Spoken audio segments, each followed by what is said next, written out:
It's the Fresh Dope Podcast, baby. We on. What up, everybody? Welcome to Fresh Dope Podcast. I am Shizza, a.k.a. Smooth Milk, a.k.a. Mr. Fantastic, a.k.a. Mr. Incredible. I've got...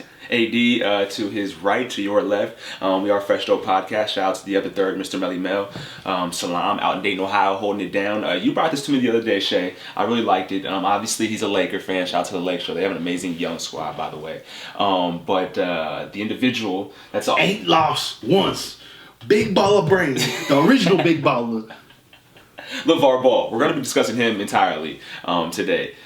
You had a great question that I liked. Is he good for basketball? We know he's got the characteristics of a great personality, we'll say. Facts. He's entertained. He's entertaining nonetheless, and he has made waves, and you are talking about him. You might not like him, but you are talking about him. But Facts. is he good for basketball? Someone called him, I didn't like it. That was Steve Kerr, I believe. He called him the Kardashians of the NBA, which was like a weird representation. He's an entertainment source for sure. And first of all, if he's already being questioned like that or being in headlines like that in somebody's mouth, then he's clearly affecting the culture of basketball. You're running the right campaign, I would say. You got people's names in your mouth. I think for a business model, he's done greatly. I would say they're different than the Kardashians because I would feel like he's using this family he's built. His family, yeah, to build his brand. To start this, so he used the oldest ball going pro to start this whole big baller empire. Whereas like the Kardashians, sucking some dick and now you got an empire. They had money. Their dad had money, but they weren't on TV. That's facts for sure. I guess it's all just misusing your child's fame. Yeah. I wouldn't. I mean, yeah, I see. For sure, I see that.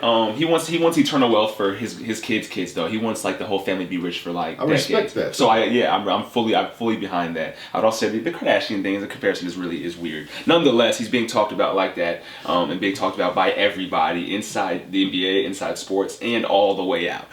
So I think he's doing his job. I think he's very criticized because he is boastful and he's outspoken, but I think he's also, this is a bigger vision. I believe he trademarked Big Baller Brand just back in 2016. So it's almost like he had this vision, and then once the perfect time happened, he's like, "Oh, it's time to go now," and he already had everything in place. That's what it seems like. The savings, the fundings.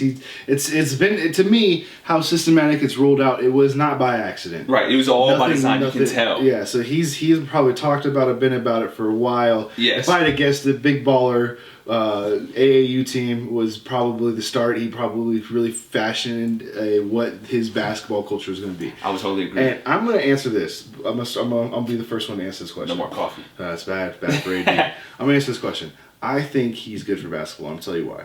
Because I think he is a greater representation of the power player movement, as in the players having power in their destiny. He's going to be the first one to be like, you know what, we don't have to be subservient to the NCAA and go to school 1 year just because you say we can go. Or the NBA, and because of social media, we're going to be on TV. People are still going to be talking about us, and we're gonna do things different that way. Shoe deals, fuck you. We're not going to sit here and have you making billions of dollars off our names and hope you're lucky enough to be Jordan or LeBron and Kobe to get your own like branding. No, we're going to start our own brand right now. Yes. So I think it's good because I think overall for basketball, I think it's going to be more wealth and power for the players, which which I think is a beautiful thing. Own AAU leagues. He's trying to get his other league started. I mean, he's got the Ball brothers playing overseas right now, and he's deemed sponsored the damn league. High school. Exactly. So like he's clearly knows how to work his money. The Facebook show is entertaining. Like he's got the whole aspect. The whole aspect, and he's doing it all for himself, all independent. Which I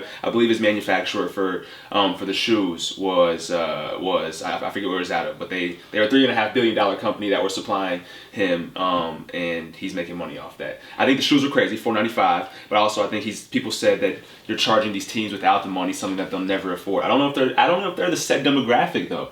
I really don't think it is, and it's all for who can get it. A product's worth whatever anybody's gonna pay for it. Yes, facts. So facts. If he's trying to charge $4.95 and people are gonna pay $4.95, then guess what? Shoes are gonna go for $4.95. Right.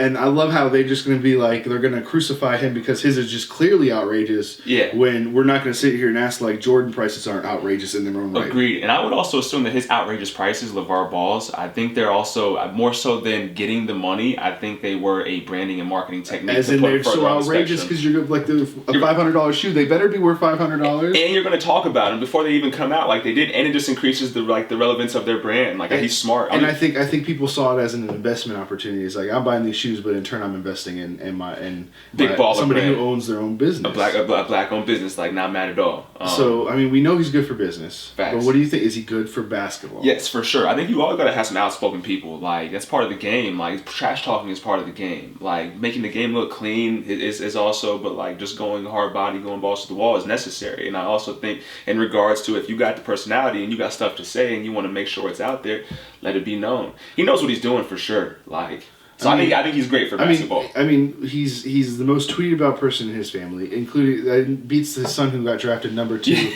went to the NCAA finals, and is possibly a candidate for rookie of the year just off of tweets. Just off facts. But he beats him by 60,000. So yes. Shout out to SI for that little tweet tracker report we read up. ESPN. Or ESPN. Yes. Sorry. No, we're good. But yeah, they had a tweet tracker from like the late 2016 all the way to present day about some of the outrageous things that he said. I also think what he's doing for international ball is big because I think international ball, the fact that he's brought attention to it, like, what if they don't go pro? Well, I think him branding, he'll probably move out of a smaller country, try to go to one of the bigger basketball countries. And I think because he's on Facebook, he's going to be I think we're going to get a bigger taste. People of what always international know. basketball look like. Yes, and you won't even be able to put. Okay, I like that. I didn't see where you're going. My fault. Yeah. So like, you know what I mean? Like, so that okay, if they don't ever go pro, which is fine.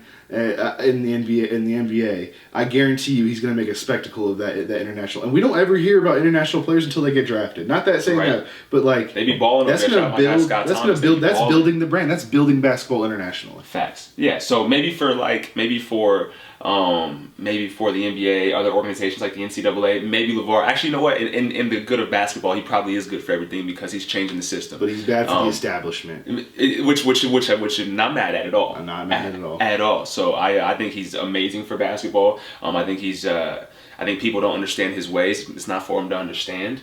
And he's going to get it. And he wants eternal wealth for like decades and centuries in his family. So I get that as well. He's hustling. He's making it. Let us know what you think, though. All right, we want to know, is LaVar Ball good for basketball? The culture of basketball. We can't be the culture. We don't represent just the culture. The culture of basketball, everything from Dykeman to Rucker Park to West Coast courts to NBA to street ball to Rucker. I said that already. Even to like the Sprite Slams, everything basketball culture, anything international, national wise. Is he good for it? Is he good for it? Hey, hit us down in the comments below. Hit us on FreshDopePodcast.com. Hit us on Fresh Dope Podcast on Facebook and IG. The Twitter's at FDope Podcast. And have a blessed day. Boom! It's the Fresh Dope Podcast, man. We out.